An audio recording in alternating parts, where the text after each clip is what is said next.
we're going to make a fall wreath. It's not exactly a wreath, so I shouldn't say that. What we're going to do is we're going to do a fall decoration using a piece of garland. So what I've done is I bought a 9-foot basic garland, just nothing fancy. We're going to cover it up, and I cut it in half. So I've already taken the garland and cut it. So, you know, it's a 9-foot, which ends up being like 4.5 feet, and I cut it in half. Okay, so once I cut it in half, the garland itself will have sort of where you can hook it together on the end. Go ahead and use that as being the up portion, because that, as you can see, is what we're going to hang it from. Okay, so I have my garland, and now I have a few props, and I'm going to start with some mesh, and this is a 21-inch mesh, and then of course our selection of ribbons. Okay, so the first thing I'm going to do is take that garland and sort of fluff it, and as you can see, it's like sort of 2 pieces. You're just going to twist that together, and the reason I'm fluffing it out is because we'll need those branches to place our props, ribbon, and decorations on. So we just kind of like spread it out just a little bit and make sure it's linked together so it doesn't split apart. Okay, that's perfect. Okay, so now what I'm going to do is take my mesh. I'm just going to bunch it like this, very simply, and we're just going to pinch it for, you know, maybe to 1.5 yards, say. And that looks good. I'm going to cut that, kind of sort of making like a flower. And you can measure it out if you want, but once you've made a few, you'll get the hang of it. So all I'm going to do is I bunched it together, made somewhat of a flower, and I'm going to go ahead and attach that onto my garland, just like that. And you can wire it, or you can just use the branches of the garland to twist around it. Very simple. So we're just going to go ahead and attach that mesh, and it created sort of a flower, and we're going to repeat that 2 or 3 times until we filled our garland in. Okay, so I finished attaching the mesh to that piece of garland, just like that. Very simple. I didn't even wire it. I just used the branch to twist it on, and I've gone ahead and attached my focal point. I've wired him down and hot glued him so he's on there. So we're going to start with that owl, and then we're going to build from there. We have a couple extra props as well as our beautiful ribbon. Okay, so what I've done is in prepping my ribbons is I cut a couple of strips. I've pinched them right in the middle, just like this. I've taken a wire and I've made a flare. Very simple. I just twist it and they're ready to attach to your decoration. You know, I've gone ahead and attached these. You pick a spot as to where you want to insert that flare and you pop it on in there. Now what I like to do is I like to put the layers on, or the flares, into the wreath, and then I trim my ribbons. I like to trim them at an angle.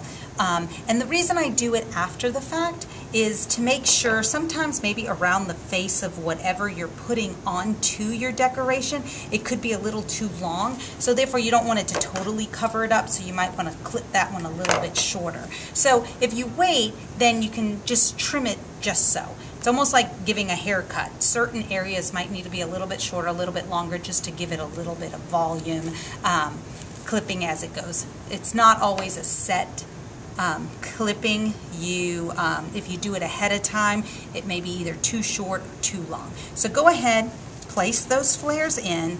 Once you've tied it down, go ahead and clip from there. So I've finished those last 2 flares, and like I said, I'm going to go ahead and trim those at an angle. The nice thing at Reliant is we offer ribbons that come in different widths. So it's great. You know, we could use a wider glitter or a more narrow glitter because it comes in so many different sizes. In this case, I decided to go with this 4-inch to really bring out those beautiful colors in this cotton. So, like I said, just trim it up, make sure it fits according to the contour of your design, or whatever your idea is. You may want it shorter and spikier, or longer and more flowy. There's not any right or wrong way. So, okay, I've trimmed those up, and on this last one, before I trim it, I'm going to use these last props. I think I'm going to place them in here some kind of fashion. So again, when you do something like that, of course you want to make sure that your ribbons stick out, so you don't want to cut them too short. You want them to be around that prop, or kind of at least be able to see them. Okay, so I went ahead and attached those flares onto my decoration.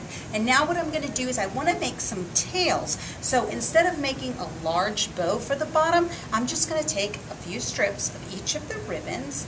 I'm going to pinch those together, and I am going to create a bow just by loops.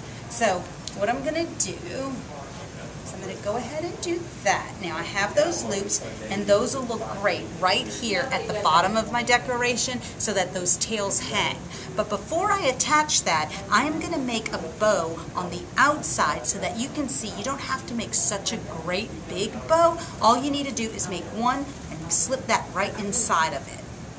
Okay, so I went ahead and wired off those loops, and now I'm going to show you how to make the other bow and then put this inside. What I did was I went ahead and took a solid color. I really like this green for the fall, so what I'm going to do is I'm going to just focus on that green, so really bringing the richness of that fall color. So I'm going to go ahead, all I'm going to do is take it and just make a basic bow with no tail. Just take perhaps maybe 5 loops, and you just pinch it, twist it, and I think that should be good. I'm going to do that. I'm going to wire that off. I'm going to take those loops that I made and wire that right inside of that bow and attach that right into that wreath. So that creates a large bow without really having to use all that extra ribbon. Okay, so I've gone ahead and put those loops inside of that bow. I've fluffed my tails and trimmed them, and that fall decoration is ready for hanging. As you can see, it was just that piece of garland. We've attached everything to it, and if you have a hook, a door hanger, you would just then hook that onto the top, and it's ready to hang.